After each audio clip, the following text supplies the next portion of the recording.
Do you want to be healthier, yet you just don't know what to do? All these shows telling you this and that, but nothing seems to work. Well, listen close. Golden State Media Concepts has got something great for you. The Health and Wellness Podcast dedicated to workout trends, healthy eating habits, diet, and everything about healthy living. Join us in our banters as we help you not just live life to the fullest, but live it to the healthiest.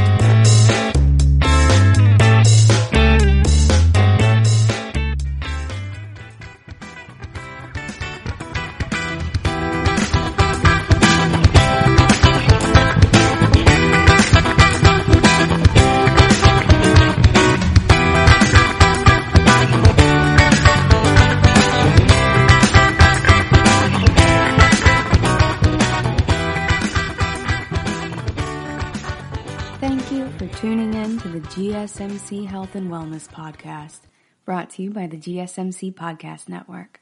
I'm your host, Alex. This week, I want to talk a little bit about caffeine with you guys. So, I am pretty much caffeine immune. I have been for years, since I first started community college when I was still being homeschooled. And a teacher told me that it actually takes like 45 minutes to an hour for caffeine to really start working and enter your system once you have drank it. And I don't know if it's just like a mind over matter thing, but it really ruined it for me. And ever since then, I have effectively been immune to caffeine, no matter how much I want to believe. In college, I would even go and get, what did I used to drink back then? It was a frappuccino, a mocha frappuccino with like 3 or 4 shots of espresso in it, and I would still just fall asleep at my desk. There was nothing doing when it came to trying to ingest all sorts of caffeine.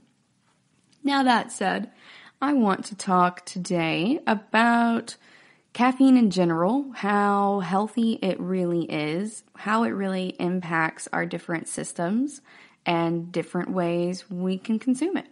We're also going to talk about caffeine tolerance a little bit today as well. So let's dive in. In general, caffeine is, ingested by many adults today. On average, about 80% of adults take some form of caffeine each day, according to the FDA. Now, that is usually in the form of coffee, tea, soda, or energy drinks. Although nowadays, there are pills, there's caffeinated chocolate. There are so many different ways that you can get caffeine. But generally, it's those big 4, and it's in the form of drinks. Most people tend to drink caffeine or ingest it in any form to give themselves like a temporary mental or physical boost, to get through that initial starting our days at the crack of dawn and that 2 p.m. slump. But whether it is really good or bad for you partly depends on how much you're consuming and the type that you are consuming. So, for caffeine, the most important thing we need to know, it's a natural stimulant, and its main effect is on our central nervous system in our brains. It can increase alertness, and it can provide a boost if we're tired, but its effects tend to peak about an hour after consumption. So just like my psychology teacher told me, about 45 minutes to an hour, and then the body is going to get rid of about half of it within 4 to 6 hours. So you're going to, pee it out. Coffee and stuff's a diuretic. You're going to definitely need to go to the bathroom. And how people react to it is going to depend on their sensitivity. So I am not very sensitive to it at all, whereas I have other friends who drink coffee and they are like small children who have eaten 7 pixie sticks in a row. So it really just depends on individual bodies. It's also possible for your body to adjust to how it reacts to caffeine, especially if you consume large quantities of it. So that variation really makes trying to determine whether caffeine is healthy or how healthy it is challenging for scientists.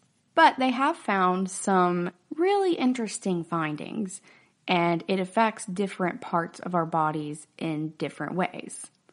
So for the heart, high doses of caffeine can raise your heart rate and blood pressure temporarily, and that can pose some dangers for people who have heart disease or who are predisposed to heart disease.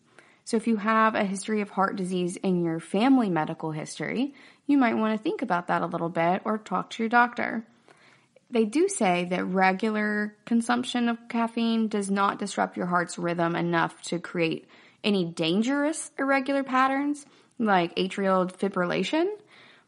So, in the long run, you're most likely going to be fine. But if you're concerned about it, if you have heart disease in your family, go ahead and check with your doctor, see if you have a different safe limit than most other people. It can also impact your memory. So they've done some research that suggested caffeine can protect against dementia, including Alzheimer's disease. There was a study in December 2016 that found that adults age 65 and older who drank or consumed an average of 261 milligrams of caffeine a day, and that's about 2 to 3 8-ounce cups of coffee, for 10 years, reported fewer dementia symptoms when they compare them to people who only drank about 64 milligrams daily. So that's the amount in about a little more than half a cup of coffee. So it's not understood whether it's caffeine or other nutrients in the coffee, like the antioxidants that we've discussed in previous podcasts, or another combination is really what is conferring that health advantage. It can also really help with erectile dysfunction.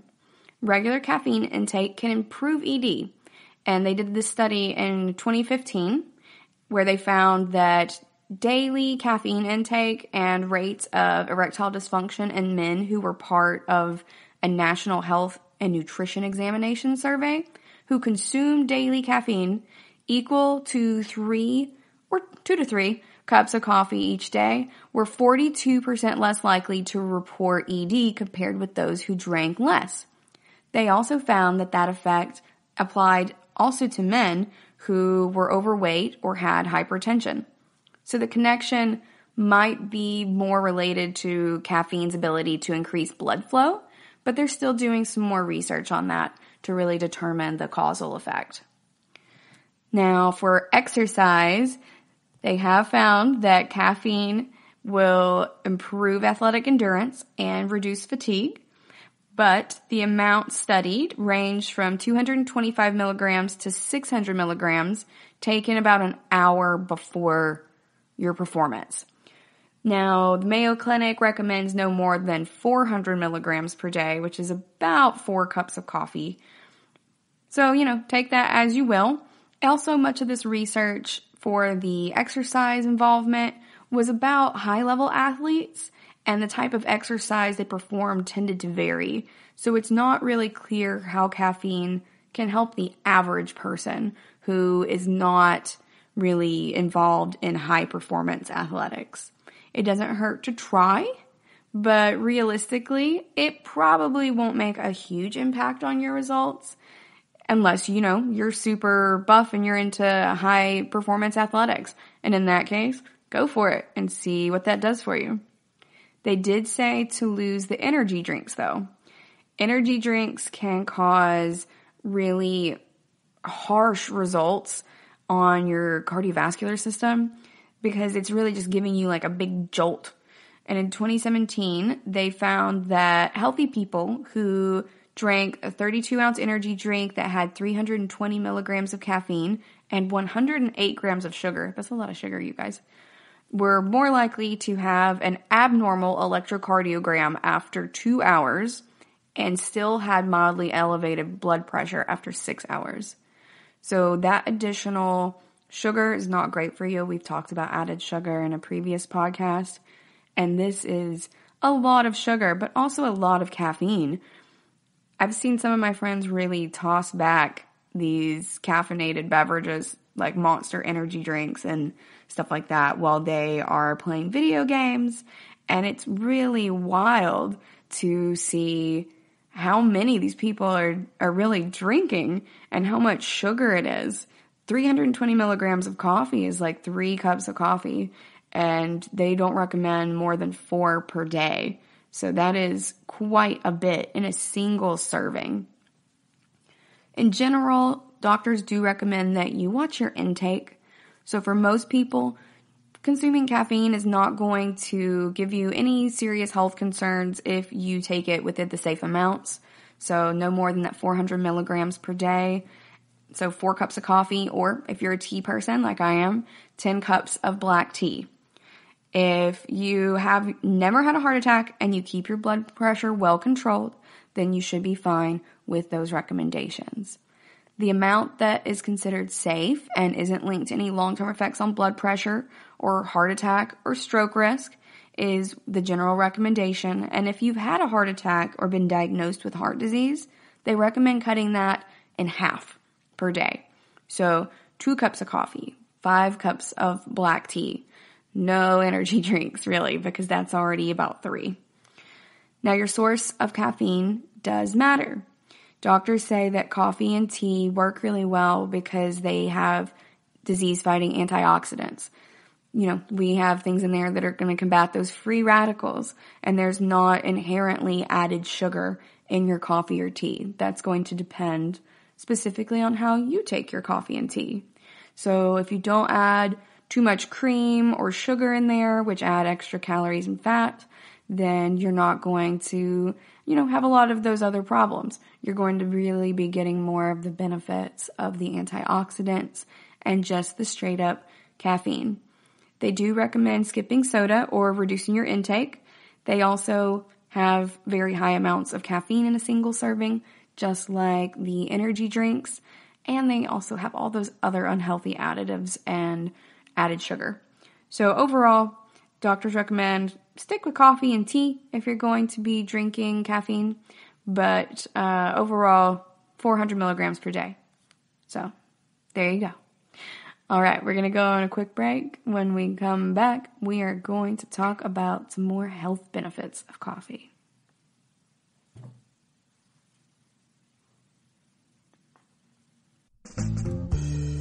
Are you looking to learn more about the latest trends from the fitness world? Are you confused by all of the different trends that are out there? The GSMC Fitness Podcast is the place for you. The GSMC Fitness Podcast is the place to come for people of all skill and interest levels. Join us as we explore the latest trends in the fitness world. Does that new exercise really work? Should I try yoga? Whatever your question, chances are good you'll find an answer on the GSMC Fitness Podcast.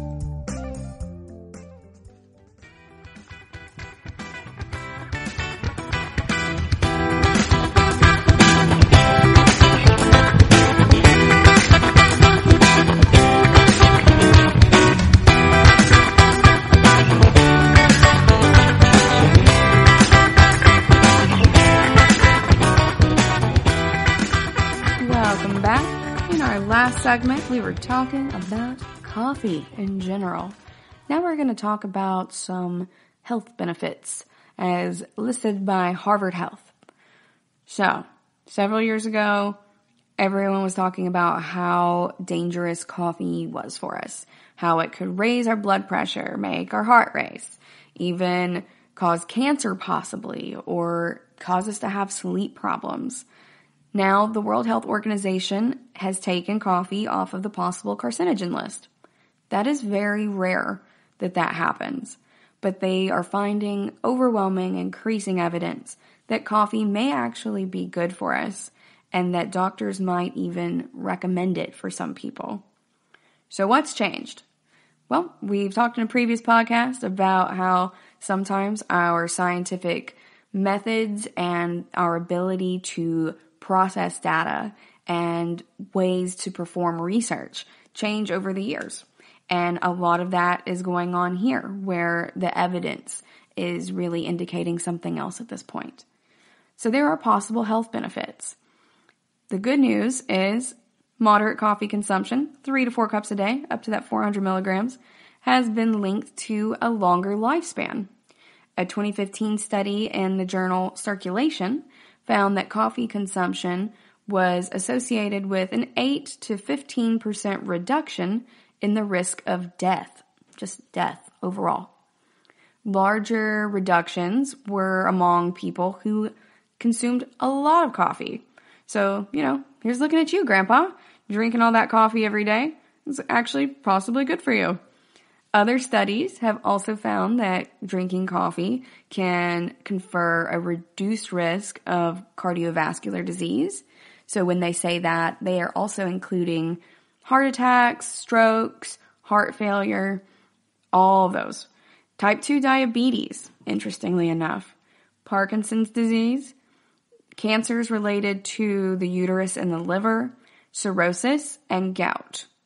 I thought that was really interesting because these seem to be kind of all over the place. Cirrhosis and gout and type 2 diabetes and Parkinson's, these are in different organ systems, and it's kind of fascinating to think that uterine and liver cancer could be, positively impacted by drinking more coffee. That's not something I would have thought of on my own, but that's what the science says. Now, they do say that the reason that drinking coffee being beneficial for your body is still unknown. So that is a bummer. They're still trying to find out the why. But one factor could be the caffeine. But there's also more research that they have to conduct because a lot of these studies did not distinguish between caffeinated or decaf coffee. So we aren't sure if that is really telling us that it's the caffeine or if it's those antioxidants and other nutrients. So if they do some more of these studies with caffeinated versus decaf coffee, then we may have some more excellent answers soon. There are still health risks though. We talked about a few of those in our last segment, but a number of studies have really shown a correlation between drinking a lot of coffee and health problems. So although it helps reduce your risk for uterine cancer, it can possibly make it more likely for you to get bladder and pancreatic cancer. They did these studies more than 30 years ago, so they're wanting to do some more of them to find out if it's still repeatable. Repeatability is very important for scientific studies because if several different people repeat the same type of study and they find different results, then we go, okay, something went wrong somewhere along the way. Or if they find it's all the same, then we're like, okay, we can substantiate this, general finding because all of these studies are conducted by different people and they are still finding the same thing. So they did the study more than 30 years ago and found a possible link between drinking coffee and cancers of the bladder, pancreas, and possibly others. But since then, we've performed some better research with more information, and we have largely been able to refute those concerns. In fact, some of the older studies that were raising those red flags about cancer have been used as examples of what they call fishing expeditions, so where you're going out looking for a problem and having weak research methodology. Now, that is not necessarily an indictment of the scientists who are performing the research. Sometimes you just have weak research methodology because you don't have good mentoring on that or you don't have a full understanding of it. And let's face it, we've all been in situations where we don't know enough to know what we don't know, where you don't know enough to ask different questions or to really question your line of thinking. So that can happen too. Although Harvard Health does specifically put fishing expeditions in quotation marks, so they are going in hard on them.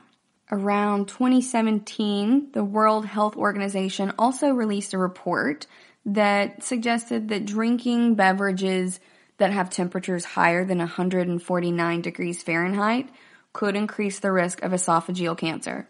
Now, that is not limited to coffee. That's not unique to coffee in any way. And if you're like me, and you only drink iced coffees or frappuccinos, then it's not really going to impact you that way. Even though it's coffee, it's not hot. So this still applies to hot chocolate, to teas, anything that you are drinking at temperatures higher than 149 degrees. So if you are a big hot coffee, hot tea drinker, hot chocolate drinker, you might want to just stick a little thermometer into your coffee cup or, your teacup and see what the temperature of that is. That way you can just make sure that you're not drinking these beverages that are going to possibly give you an increased risk of esophageal cancer. They also found that drinking coffee at temperatures that high is unusual among coffee drinkers in the US. And if you have ever spoken with a friend from the UK about how Americans make our tea, then you will probably know why. I think it was Vice or Vox or someone who did a video about this at one point in which they talked about the different types of current and electricity in the US versus European countries and how their coffee tends to be a lot hotter than ours. Their tea also tends to be a lot hotter. And I know very well from my ex's dad, who is English, that man can drink very hot beverages that my poor baby mouth cannot handle it at all. But Roger and his dad can definitely drink these things way hotter, and they use a different type of kettle than I do as well. So they drink their beverages and prepare them a lot differently. So in the US, generally we don't have to worry about this. This is more of a UK and a European problem, but the World Health Organization does study the world. So I thought I would bring it up just in case you like your beverages piping hot. So you can stick like a thermometer, a candy thermometer into your cup and see how hot it is. Just in case you're worried. Now, they've also done some studies that have found coffee consumption to be linked to cardiovascular disease and have mostly observed it with well above 4 cups per day. So if you're drinking more than that 400 milligrams that's recommended each day, then that's the point when cardiovascular disease should really be a concern, according to these studies. A lot of these studies also did not account for smoking. And when smoking accompanies coffee consumption, it's an important cardiovascular disease risk factor on its own, but it can really compound it when you're drinking it, or you're smoking and drinking coffee. So they had some other concerns here as well, including temporary elevations in blood pressure and, abnormal heart rhythms. Abnormal can just be like irregular, where it's beating weird and not quite on beat per se, and also where it's beating fast. They found some other bothersome, as they put it, but minor side effects, like, caffeine can impair sleep. We already know that about coffee. That's why we take it, so we can stay awake for longer. It can also cause that speedier, jittery feeling. If you've ever gotten the coffee jitters, that happened to me one time. I drank an espresso years and years ago. I did not realize that it was espresso, and so I made it like I normally would coffee, like just plain old coffee, and drank a ginormous amount of it and put a lump of ice cream in it. I like to put ice cream in my coffee sometimes because it's cream and sugar, and it cools it down. So I put ice cream in this espresso, not knowing what it was, and I was not more awake at any point. I was just so tired all the time like I normally was. But I felt like my heart was going to beat out of my chest. And back then I did not have insurance. So I was like, well, I can't go to the doctor. I guess I'm just going to lay here. And it was like that for about 3 days. I was the only person in my house. It was over a long weekend. And it was too much. It freaked me out. I've never had another experience like that with coffee, but if you get the jitters, maybe dial it back, because that was very anxiety inducing. And indeed, a lot of caffeine can cause anxiety. You can also get heartburn, frequent urination. I told y'all, coffee's a diuretic because of the caffeine.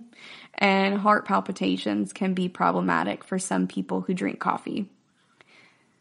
So, we're going to go on another break, and when we come back, we're going to talk about whether or not we should still be drinking this magical beverage and the effects of caffeine on PMS. Tired of searching the vast jungle of podcasts? Now listen close and hear this out. There's a podcast network that covers just about everything that you've been searching. Hey! The Golden State Media Concepts Podcast Network is here. Nothing less than a podcast bliss with endless hours of podcast coverage. From news, sports, music, fashion, cooking, entertainment, fantasy, football, and so much more. So stop lurking around and go straight out to the Golden State Media Concepts Podcast Network. Guaranteed to fill that podcast itch. Whatever it may be. Visit us at www.gsmcpodcast.com. Follow us on Facebook and Twitter, and download us on iTunes, SoundCloud, and Google Play.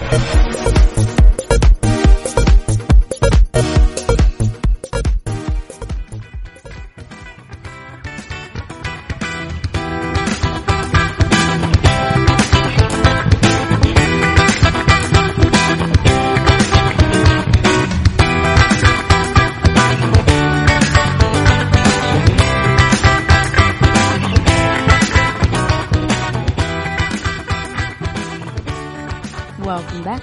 Before the break, we were talking about some potential health benefits and detriments of coffee.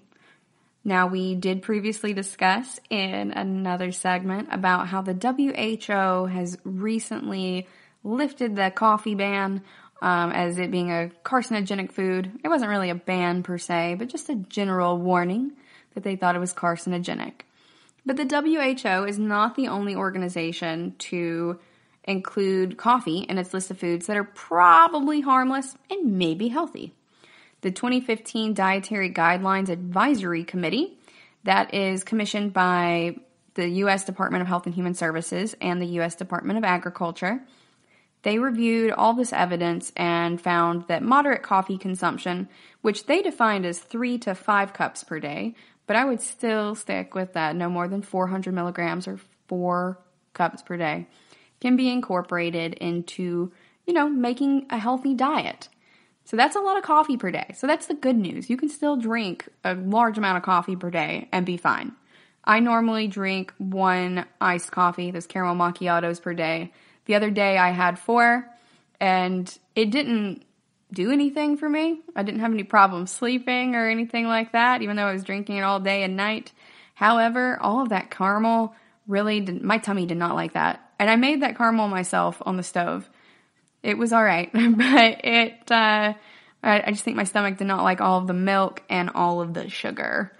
So to each their own. If you're not putting all of that other stuff in it, go for it. For me, I mostly like a little coffee with my caramel and milk. So that's just going to wreck my tummy if I have that many cups per day. You do you. I'm going to do me. Now, the World Cancer Research Fund International also concluded that coffee consumption was linked with a lower risk of several types of cancer. So what's the TLDR on this? If you guys aren't Reddit users, that means too long, didn't read. Should we drink coffee? Well, you might be feeling tempted to increase your intake or start drinking it if you don't already. And this is just really going to depend on how you feel about coffee. If you don't like coffee, they don't have a recommendation to drink it anyway. But if they can figure out why coffee might have health benefits, then they're possibly considering developing a medication that will provide those benefits without the side effects or taste, if you don't like it like I don't, of coffee or caffeine. So if you have the choice of a new medication or coffee, one person might choose one and another the latter. I am a big fan of modern medicine. I'm also a big fan of efficiency, and I like the idea of just being able to take a pill and not have to taste the coffee or have to ingest all of these extra calories as well. But if you are more into holistic different types of medicine. So if you're into oils and stuff like that, which I recognize also have their own place, you might choose coffee instead. It just depends on how you feel about it.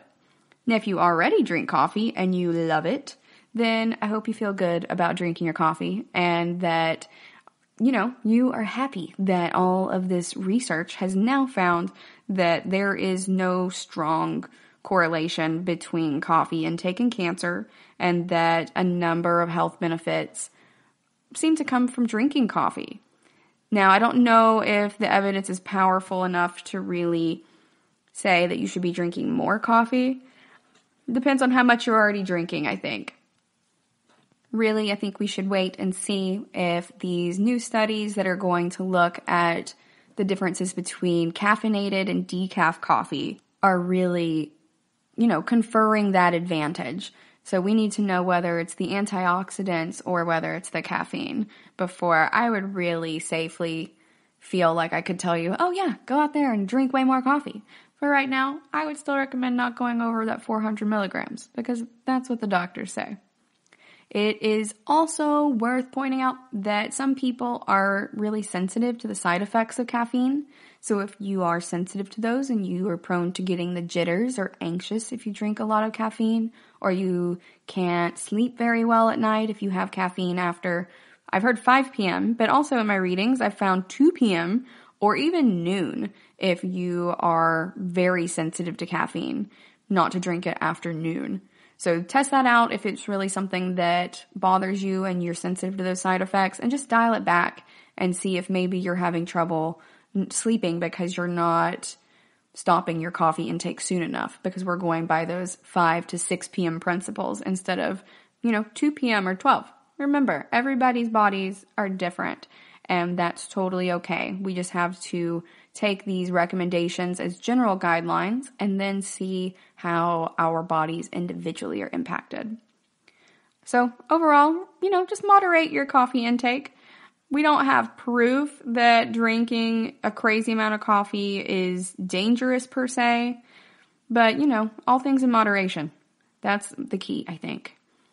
We also don't want to drink coffees at those very high temperatures, so see how hot your coffee is and go from there. If you are into making candy and stuff, like I make caramels and all that jazz, if you have a candy thermometer, pop that in there. If you just have a regular meat thermometer, if it goes lower than 180 or 160 on there, go ahead and use it. You just need to see if it's over 149. As long as it's under 149 degrees, then you are good to go.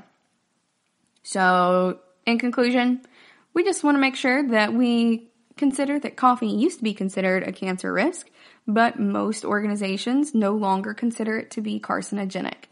That's super rare that it comes off of those lists, but it is very intriguing to me.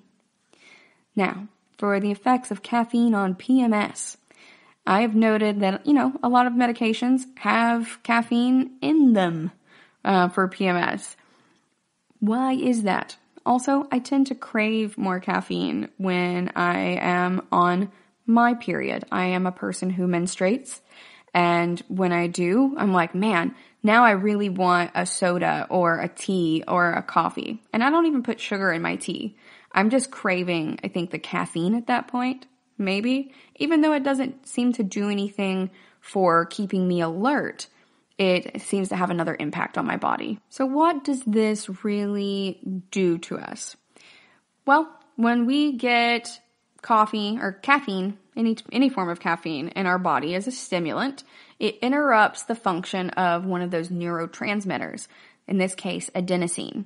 If you don't have caffeine, then adenosine binds to its adenosine receptors in the brain and the body, so think of them like little puzzle pieces, and it can make you feel tired or less focused.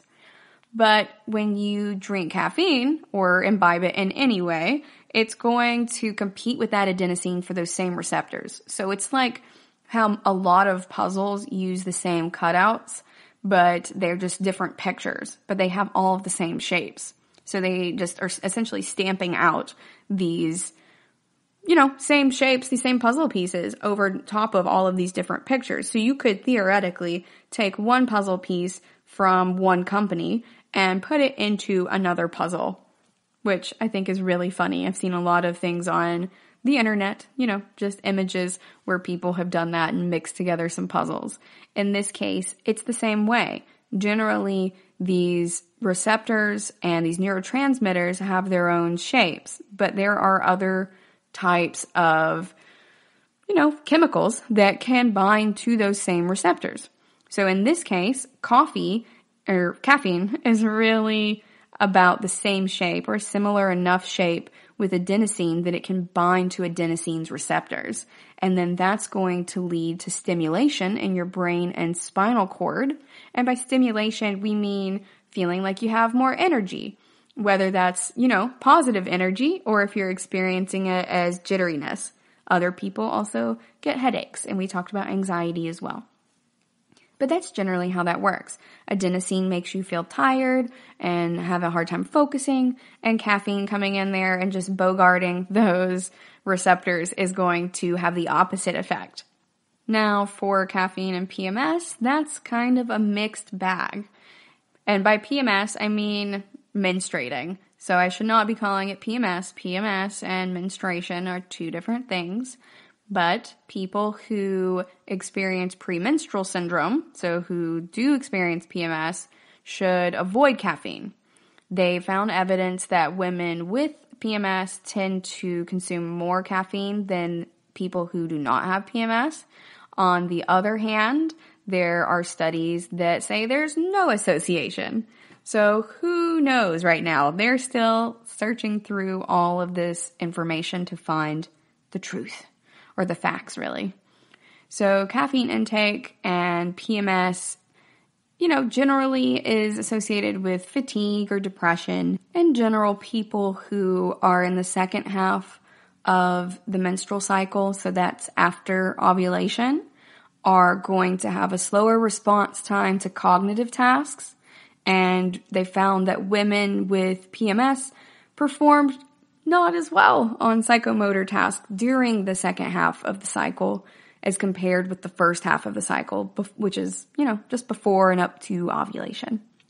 So they found that as people approach menstruation, they might experience fatigue and mental exhaustion. Am I right, everybody?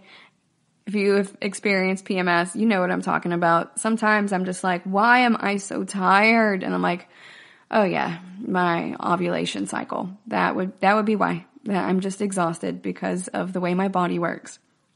So when people are experiencing more fatigue, we are more likely to reach for that caffeine because that is what we're trying to do. We're trying to override those adenosine neurotransmitters by binding some caffeine to those receptors and giving ourselves that stimulation that we need to really wake up and pay attention.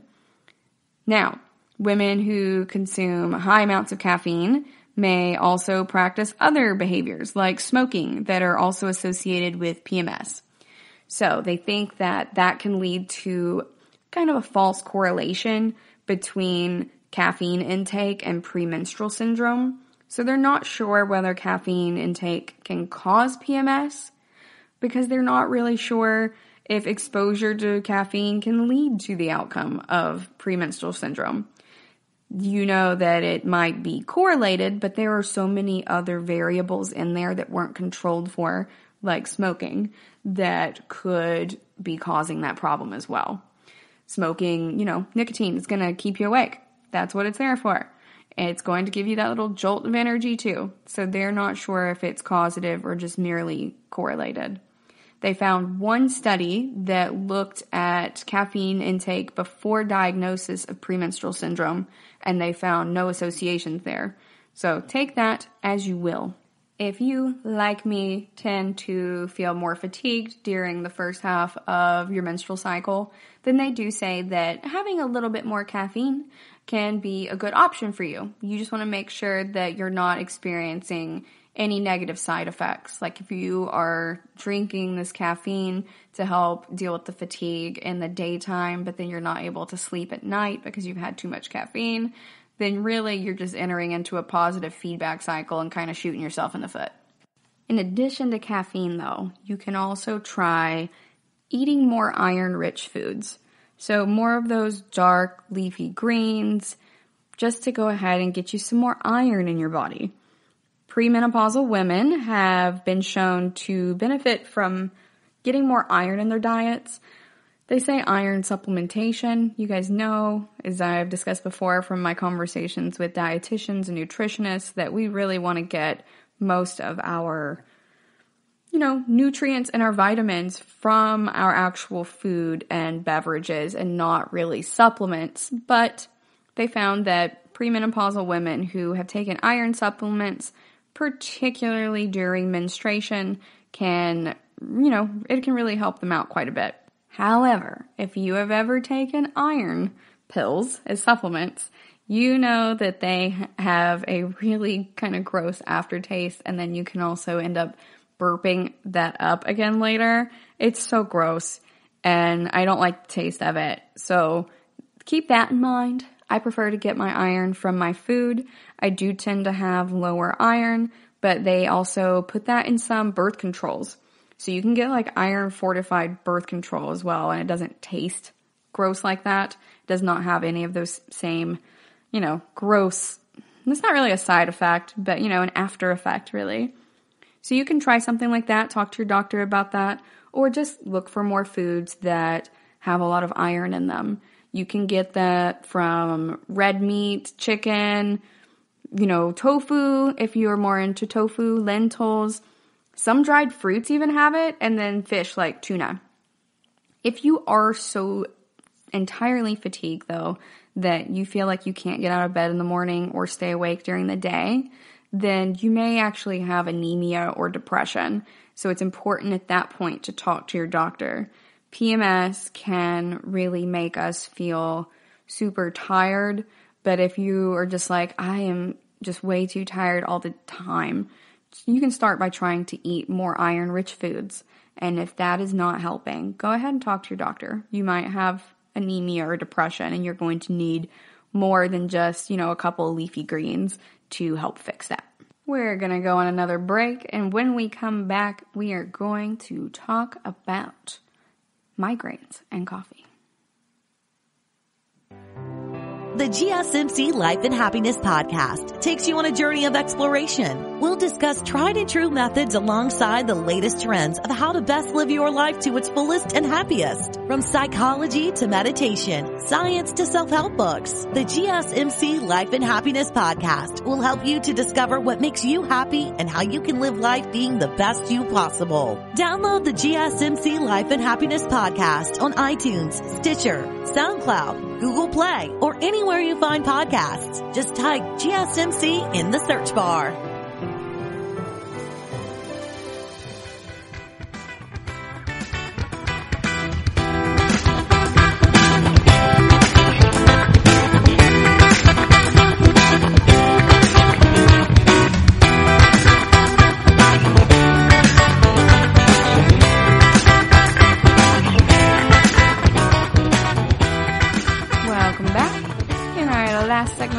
Talking about PMS as it relates to caffeine. So anyone can really get migraines. I get them, and it's not very fun at all.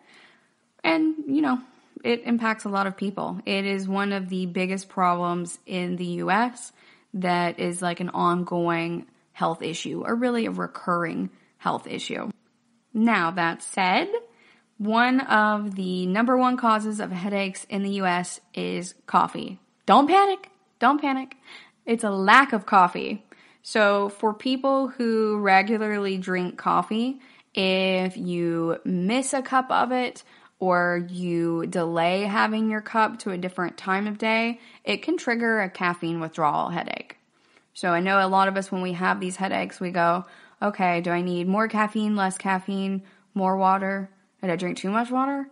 Is it my ponytail? And we go from there. In this case, neurologists do say that delaying your coffee or not drinking your coffee can give you a caffeine withdrawal headache. Now, 158 million people in the U.S. estimated drink coffee every day, at least 1 to 2 cups. And it's likely that coffee withdrawal is one of the most common causes of headaches for Americans. That's kind of wild to me. It is almost like a drug in that case. You are getting a withdrawal headache from not maintaining that in your body. Scientists have also found that caffeine's a major ingredient in a ton of different headache medications. So I mentioned that earlier about PMS medications as well, or menstruation medications for cramping and stuff.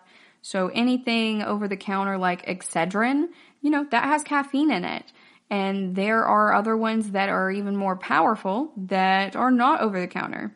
Caffeine is supposed to make the other drugs in those combo remedies, like, acetaminophen married with caffeine, work better. And, it could be very effective for caffeine withdrawal headaches. But for people with migraine headaches, certain foods, drinks, and drugs should be avoided because they can also trigger migraines. At the very top of that list was coffee. So that is no bueno. We do not want to be drinking too much coffee because it can cause headaches. And if we're not drinking it because we drink so much of it, when we miss some of it, then it's causing a headache. So caffeine is in coffee, tea, energy drinks, and food like chocolate. And it can help prevent a headache, treat a headache, or trigger a headache. That is so confusing, and it's a big bummer. So how does that work? Migraine headaches, more than 1 billion people suffer from those worldwide per year. But we still don't know exactly what causes it. They prescribed one medication for me that's called an abortive medication. So that just means it's, going abort mission on this migraine. No migraine. I have to take it at the onset of the migraine and lay down for 15 to 20 minutes in the dark. And if it doesn't go away after that 15 to 20 minutes initially, then it's not going to work. So it's kind of, a crapshoot in that way as to whether it's even going to work. And part of that's because we don't really understand entirely why people are suffering from these. The recent theory was that blood vessels around the brain start spasming and it limits your blood flow. So then when the blood vessels open up, the rush of the blood gives you a headache.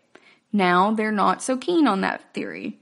They're now thinking that migraines are really more related to waves of electrical activity spreading across outer parts of your brain.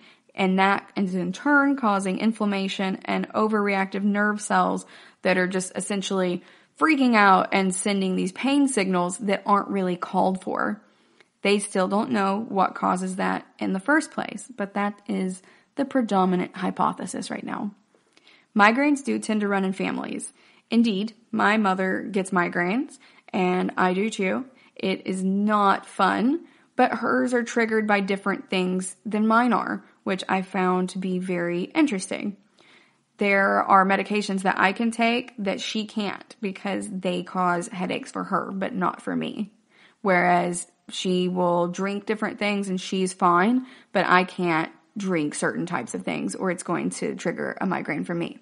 So it can run in your family. It's in your genetics, or it can be, but it is not necessarily going to impact you exactly the same way. There are chemical messengers in your brain, like serotonin, that could also play a big role in getting migraines. But again, they're not sure how. So they're finding these correlations between chemicals like serotonin, but they're not able to tell what exactly is going on. So that might just be correlative and it's not necessarily causative. They might just be, coinciding together, a lot like how they're not sure whether it's the caffeine in coffee or the antioxidants that's really helping people with, issues related to health. So if you have migraines in your family, you should really, talk to your family about it. Talk to your doctor about it as well. If you're not sure if it's a migraine, go ahead and talk to your doctor about it. I wasn't sure if that's what I was experiencing. I just knew I was having headaches, and then my doctor had me describe where they were and how long they lasted and if I had light sensitivity or noise sensitivity and all this other stuff. And she's like, that sounds like a classic presentation of migraines. And I was like, well, crap. I thought I was just having regular headaches. That's terrible. So doctor, they're going to be really helpful about it. She was super helpful and really was able to make me understand it a lot better, because I just hear migraines and I think, oh yeah, really bad headache. You have to lay down in the dark because it hurts so much. That's not all there is to it though, and that's not the only symptom, and different people will present symptoms in different ways. You might have some of them, you might have all of them. So it's important to run that by your doctor if you are having headaches, particularly if they are frequent. Now, people who are more prone to migraines might get more headaches after drinking caffeine. It could be due to the serotonin or brain electrical activity, but the caffeine itself is not considered to be the actual cause of migraines. They think that certain foods or drinks can trigger migraines, but the actual underlying cause is not known. So, it is triggering it, but it is not necessarily the overarching cause. It's just one of the mechanisms that is contributing to the beginning of a migraine. So for migraines, how much caffeine is too much? They did a study in the American Journal of Medicine where they had 98 people keep a migraine journal and a diet diary for how often these people consumed caffeinated beverages. And they counted coffee, tea, carbonated beverages, so sodas, and energy drinks in there. And then they compared it with how often they had migraines. They found that people who drank 3 or more caffeinated beverages a day had an increased risk of migraines, but not people who consumed only 1 to 2 per day. So 400 milligrams, 300 to 400 milligrams, yes, more likely to have a migraine. 200 and under, not so likely to have a migraine. And they found that effect lasted throughout the entire day after consuming caffeine. So if you are consuming caffeine every day, then that can be lasting for quite a while. Now, if you don't normally drink a lot of caffeine each day, then that's also going to up your risk of triggering a migraine. So if you are not a heavy coffee drinker, or you're just a casual coffee drinker, like socially with friends and stuff, then you can actually be more likely to get a migraine when you do drink caffeine.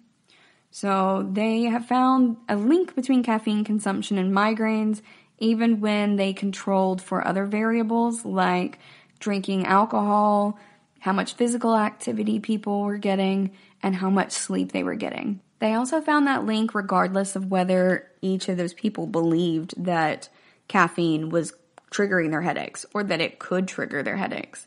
So in this case, it's not like a mind over matter thing. Regardless, it was the same results.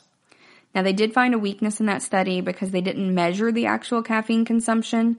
They just defined it for the subjects as being, 8 ounces of coffee, 6 ounces of tea, 12-ounce can of caffeinated soda, or 2 ounces of an energy drink. But, there's different caffeinated beverages and different amounts of caffeine in each of those. So since the researchers didn't measure it themselves, they're not entirely sure how closely it really corresponds. But overall, they, found that there was a correlation there.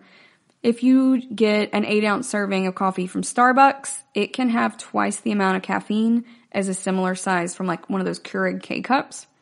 So that's really interesting to me as well. They also did not include caffeine-containing foods in the study. Generally, your food is not going to contain as much caffeine as your beverages, but just in case, if you're prone to migraines like I am, just try to keep it under 2 cups a day. Try to drink it around the same time of day so you're not delaying it too far. And if you do get a migraine, go ahead and note down in like a little notebook whether you had more or less caffeine than normal, or if it was delayed in any way that day. That can really help you out. Also write down specifically what you drank or ate if it was caffeine related. So remember, since the K-Cup and Starbucks can have totally different amounts of caffeine, if you were running late that day and you couldn't stop at Starbucks on your way to work, but you got the same amount in a K-Cup in the office kitchen, then you might not have had enough caffeine for what your body is used to. And now your body's like, technically we still drank the same amount of liquid today, but we did not drink the same amount of caffeine. It had half the amount of caffeine that we're used to. So we are going to have a headache now. If you keep that in mind, then you can also have that documented and take it to your doctor, and that can really help you sort out what's going on. We're going to go on another break. When we come back, we are going to talk about caffeine tolerance. Are you tired of the same old news? Are you sick of the seemingly endless political spin and negativity? The GSMC America Still Beautiful podcast is a weekly news podcast covering all the top positive and uplifting news stories. We cover stories that will inspire, uplift, and remind you of the good in the world. Tune into the Golden State Media Concepts America Still Beautiful podcast to get all the great and positive news stories of today. Download the GSMC America Still Beautiful podcast on iTunes, Stitcher, SoundCloud, Google Play, or anywhere you find podcasts. Just type GSMC in the search bar.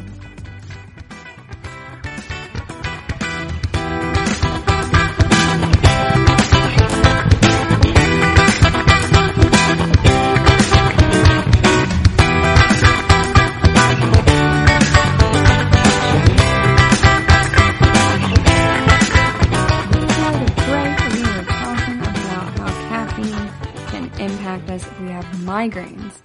Now we're going to talk about caffeine tolerance and energy drinks.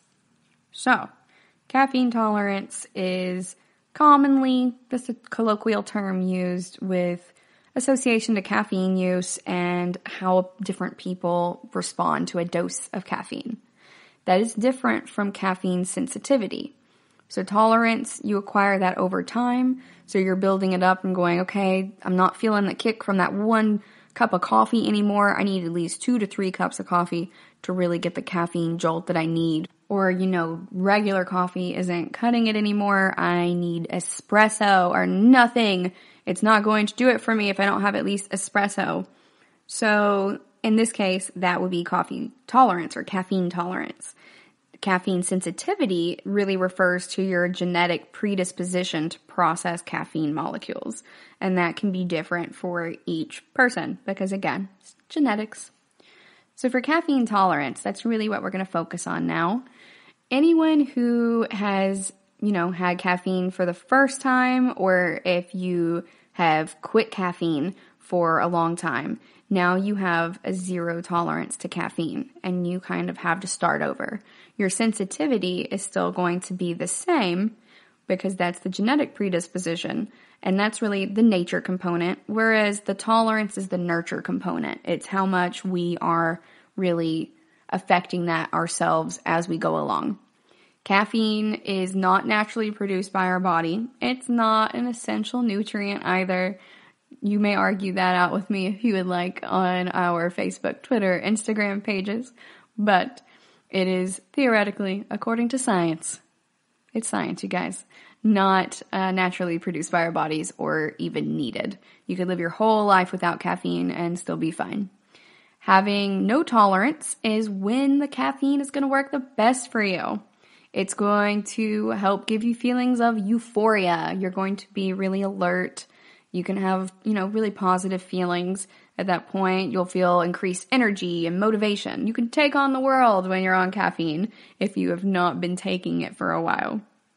That's why when you first let a kid have a little bit of caffeine, they absolutely lose it because they are just feeling on top of the world at that point. They don't have a tolerance for it yet. They don't have it built up. And that's, really why they are freaking out. Sometimes when we're on vacation, I'll let my godson have a little bit of coffee. He is about 12 now, here in a month. And, it's maybe not the best thing to give him, but, it's a bonding activity and it's a sometimes treat. We can all have a little caffeine as a treat. So we will go to Starbucks together and get caramel macchiatos and, he'll get to get a full calf one is what he calls it. And it's a lot of fun for us, but I do try to do that early in the day so that he's not up all night because he does not have a tolerance for it, even though he loves it. Now, if you consume the same amount of caffeine each day, then you're going to get a lesser degree of those effects. So each day that you are having caffeine, you are building up your tolerance. So if you are a 4-cup-a-day person, then you might not be feeling the euphoria and the alertness and everything anymore. I mostly quit caffeine for a long time, and now I just can't feel it anymore. Maybe it was all in my head before, and I just went, oh, okay, this is, caffeine. Caffeine's supposed to make me feel like I'm, crawling out of my skin. And so I felt on top of the world at the time. And then after my teacher told me, it was like, oh, okay, that was maybe a placebo effect for me. Maybe my sensitivity wasn't that high, because even though I have changed my tolerance over the years and abstained largely from caffeine, it still does not really do anything for me. I wish that I was getting these feelings of euphoria. Mostly I'm just drinking these caramel macchiatos because they're sweet and it's part of my routine now. So if you consume the same dose habitually, then you're really going to get a quick reduction on those effects. And that's a bummer, because we're drinking coffee because it makes us feel alert and is giving us energy. But if we are drinking it every day, it's not going to do that. And we can't just switch it up by swapping to a different form of caffeine. So you can't just go, oh, okay, well, I'm just going to ditch the coffee and I'll have a soda today, or I'll have 5 cups of black tea instead of my 2 cups of coffee. Unfortunately, it doesn't work like that. Caffeine's still caffeine, so the form we're taking in doesn't really matter in regards to how much we're going to feel caffeinated. It does matter if we're putting like a lot of sugar in one and none in the other. So that same initial amount of caffeine is only going to give you a normal sense rather than all of the euphoria and stuff that kids get. And it's just drug tolerance, straight up drug tolerance. When we say normal, we mean that without your daily dose of caffeine, we're going to feel tired and fatigued. So drinking caffeine regularly can actually have the adverse effect. So if you normally drink caffeine, then you're going to be way tired or fatigued before that initial dose of it. So you're actually more likely to be in withdrawal of that. And so then the caffeine helps you feel normal and perks you up for your day. It's not giving you that Superman feeling that you were getting before, but it is still making you think that you are getting these positive effects from it, because it's actually kind of negatively impacting your body by not keeping it in your system. As you sleep, it gets out of your system. Remember, it said about 4 to 6 hours for that half-life of it. So if you stop drinking at 5 p.m. and you went to bed at 9, then by another 4 to 6 hours later, then you're going to have that out of your system. So by about 1 a.m., it's going to have been 8 hours since the last time you had coffee. And so it's already out of your system. So by the time you wake up, if you wake up at 7, you've been without caffeine for 6 hours. And now your body is exhausted even though you just slept, and it is crying out for that caffeine.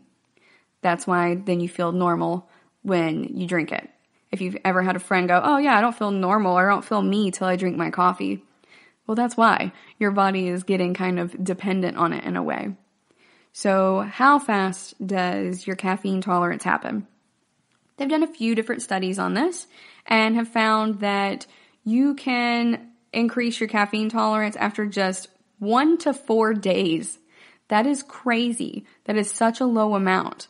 They measured that by checking increased blood pressure, heart rate, and epinephrine levels, your adrenaline levels in your plasma. And when people stopped drinking it, it only took about 1 to 4 days to get those levels back to their baseline. So back to your normal levels of blood pressure, heart rate, and plasma epinephrine.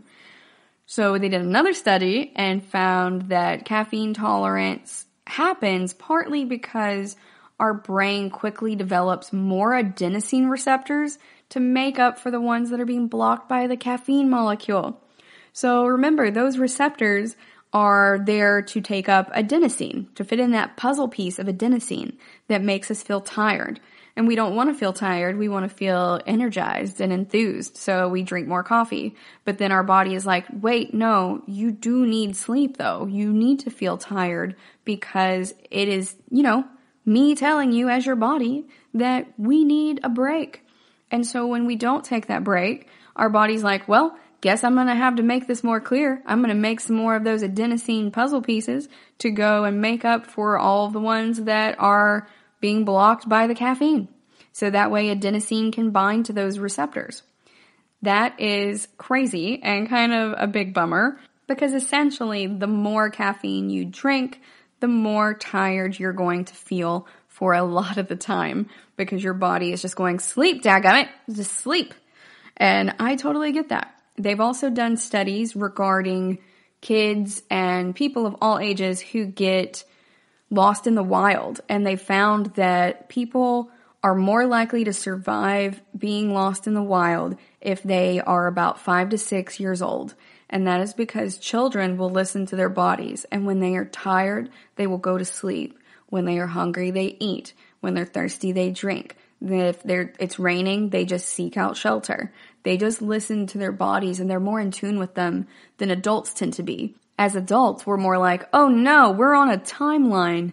We really need to get out of this forest. We've read all these studies that say, this is how long people tend to do search and rescue. This is how long you tend to be able to go without water or food and so on and so forth. Or they're like, I know I'm just that much closer to the road if I just keep going. So we don't listen to our bodies as adults. And so we are less likely than small children to survive in the wild. I think that is super interesting, and we could all learn a lesson from kids in listening to our bodies. If you're tired, nap. If you just keep taking caffeine instead, then your body is just going to double down on trying to make you tired. Now, what that really means is that if you increase the dose every couple days to make up for those increased adenosine receptors, then you're going to get more and more sleepy, but also more and more caffeine. You're going to have that initial euphoric feeling flee unless you are upping that dose each day. But at a certain point, that's not really tenable anymore. We can't just keep drinking more and more coffee each day. If you start with 1 cup and then you have 2 the next day, and then 3 the next day, 4 the next day, 5 the next day, to really keep your feelings of euphoria in that, by the 5th day, you've already gone over what doctors recommend for your daily coffee intake. And it's going to get to dangerous amounts of caffeine. That's going to have negative impacts on your blood pressure and just on your cardiovascular health in general. It can increase your risk of a stroke at that point. So we can't really keep chasing that euphoric feeling of coffee by taking exponentially greater doses of it each day.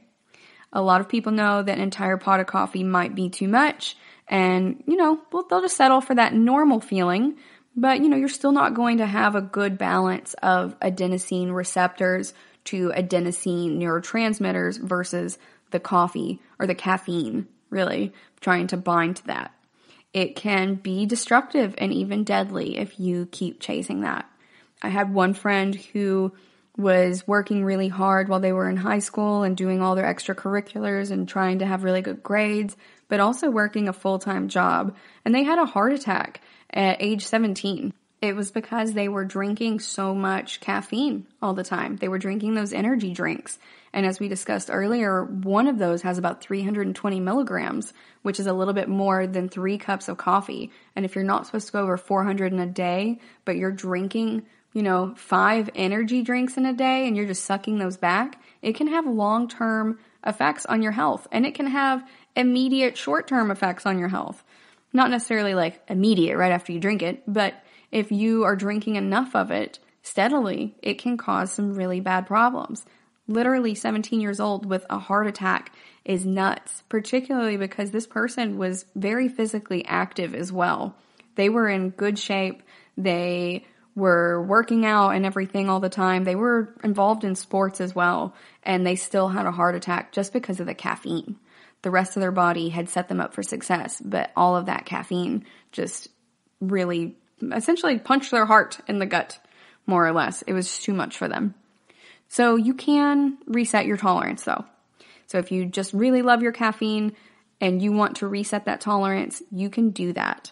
We're going to go on a quick break, and when we come back, we're going to talk about resetting our caffeine tolerance and ways that we can get caffeine without drinking coffee. GSMC Beauty Tips Podcast gives you advice on everything from hair to fashion to skincare products. We'll talk about the latest trends in makeup, hairstyles, and anti-aging remedies. And we'll cover all of the newest fashion trends. If you have an interest in or questions about the beauty trends that might work best for you, the Golden State Media Concepts Beauty Tips Podcast has got you covered. Download the GSMC Beauty Tips Podcast on iTunes, Stitcher, SoundCloud, Google Play, or anywhere you find podcasts. Just type GSMC in the search bar.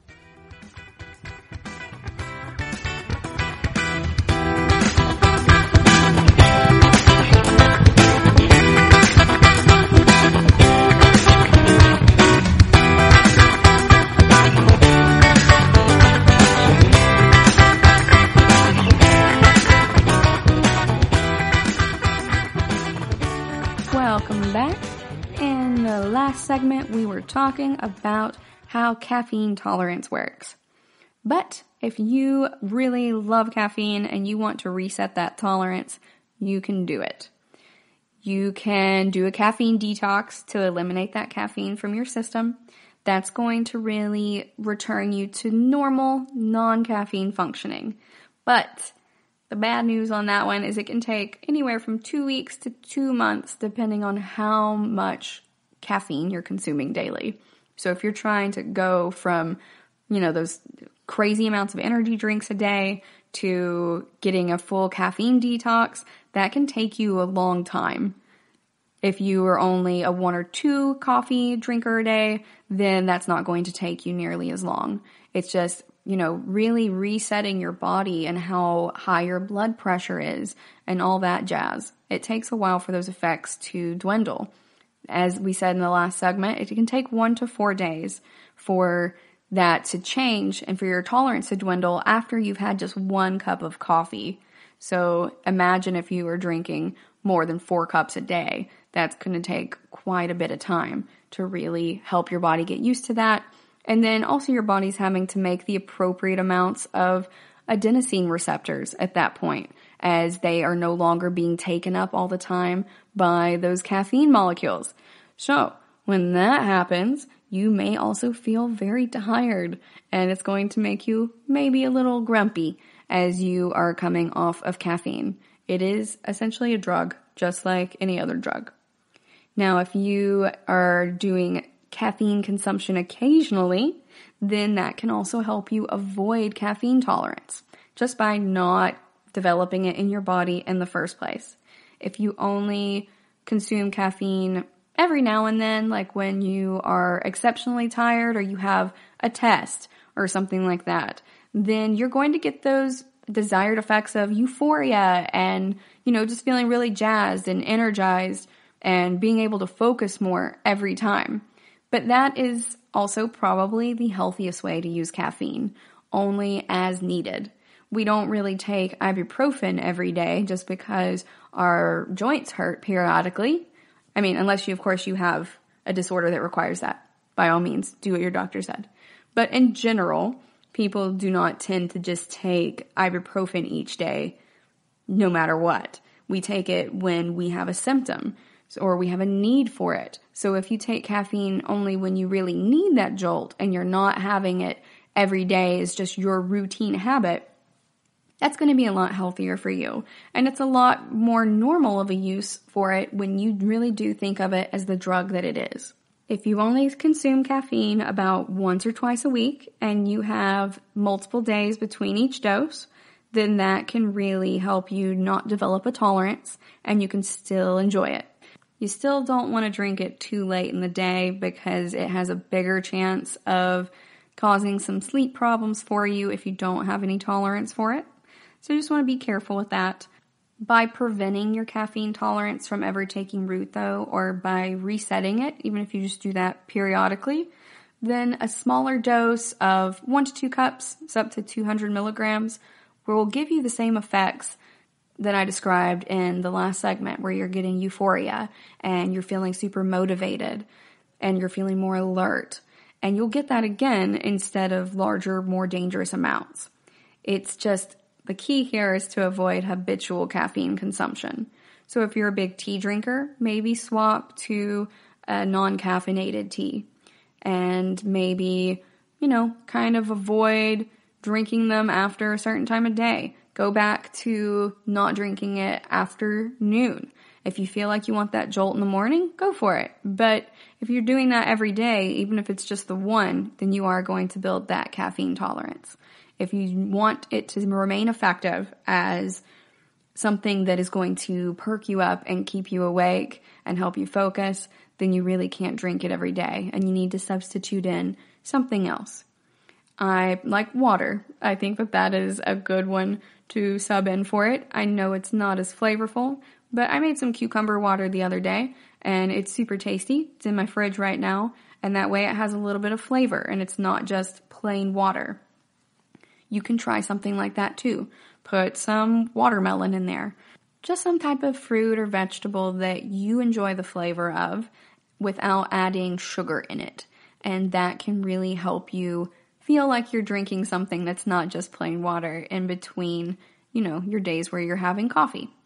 Now that can be really, really difficult for some people, the same way it can be difficult for a lot of smokers to dial down only 3 cigarettes every few days. That is addictive. Caffeine is addictive, just like nicotine is. A lot of people have difficulty using it moderately and either drink it all the time or absolutely not at all. That tolerance can be really difficult to overcome. So if you're having difficulty with that, don't beat yourself up about it.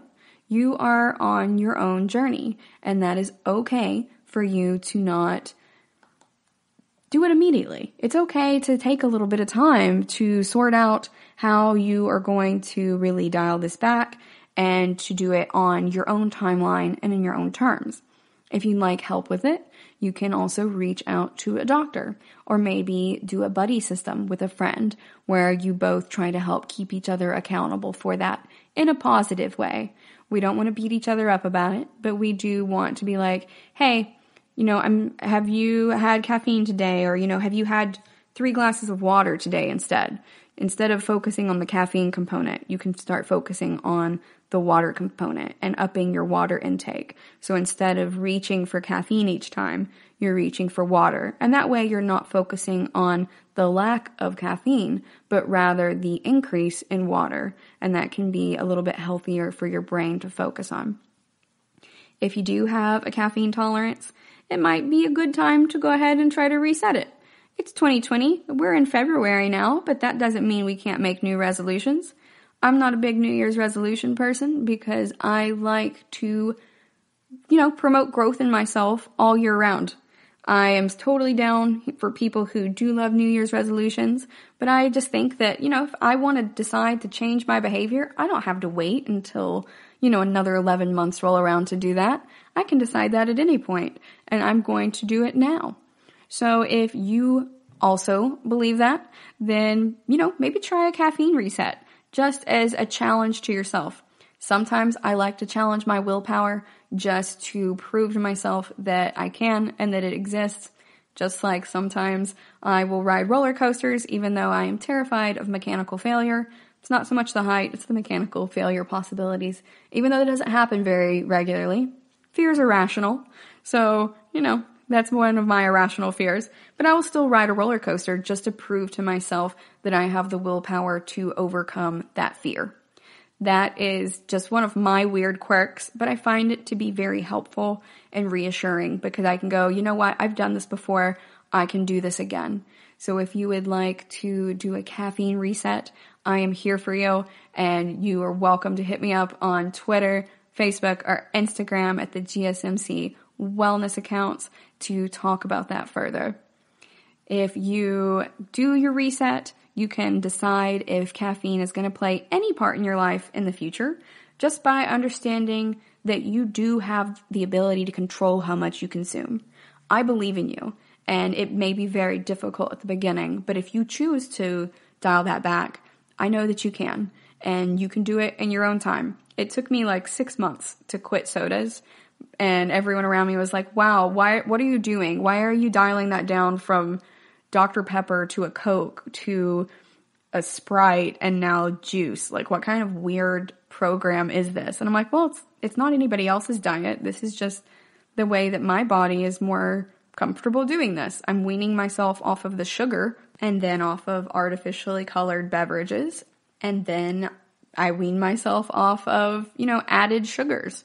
So I was no longer having the Sprite at that point because I was getting 100% juice and I was watering that down about 50% with water by the end of it. Now I don't really drink much juice either. I know I need to be getting my fruits really from whole fruit so that I have that fiber in there to help me digest that fructose. So, sometimes it might not make sense to people on the outside and they're like, why don't you just quit? And I'm like, well, my body is used to this. I'm craving it. So I'm going to wean myself off of it because that's what I'm most comfortable with. And that's okay. Other people around you don't really have to understand your method or your process for what you're doing or why you would even care about weaning yourself off of something like caffeine or artificially colored beverages or, added sugars. That's not their journey. It's your journey. So it's okay if it looks a little bit different than mine or from anybody else's. Now, if you still want to get some caffeine, but you don't want to drink coffee, they have some super weird and interesting ways that you can get it now. You can get pills of caffeine. So 100 milligrams and 200 milligrams are what they usually come in. And those are, about 1 to 2 8-ounce cups of coffee is what that is. So you can get those. Be careful if you do take those, only take them at the recommended dosage. It can be dangerous if you take them incorrectly.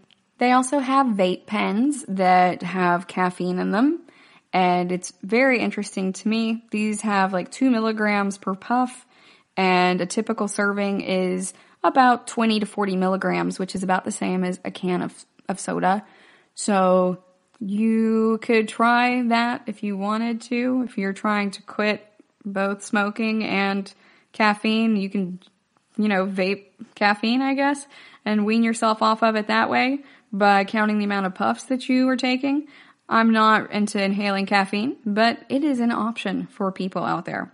They also have caffeine patches. Caffeine patches have about 60 milligrams of caffeine or a little bit more than half of a cup of strong coffee. You can get caffeinated soap, which is wild, but really, really interesting. I suppose if you can absorb it through a patch in your skin, there's no reason you wouldn't be able to absorb it with soap.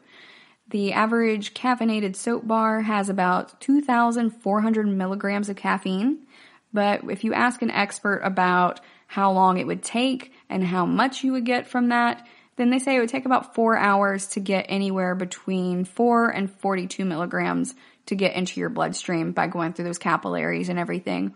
So that is going to still be less than half of a cup of coffee.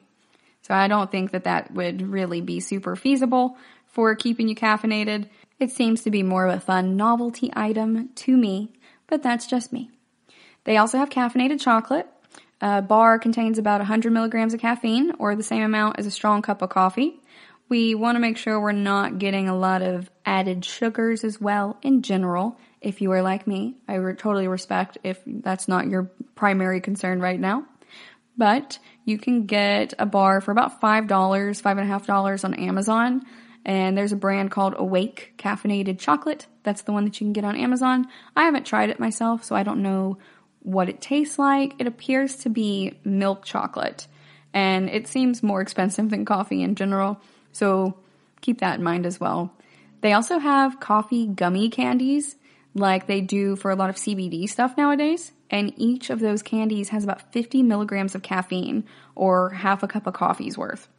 So be careful if you're going to be eating those. Just be mindful, really. Not careful. Be mindful.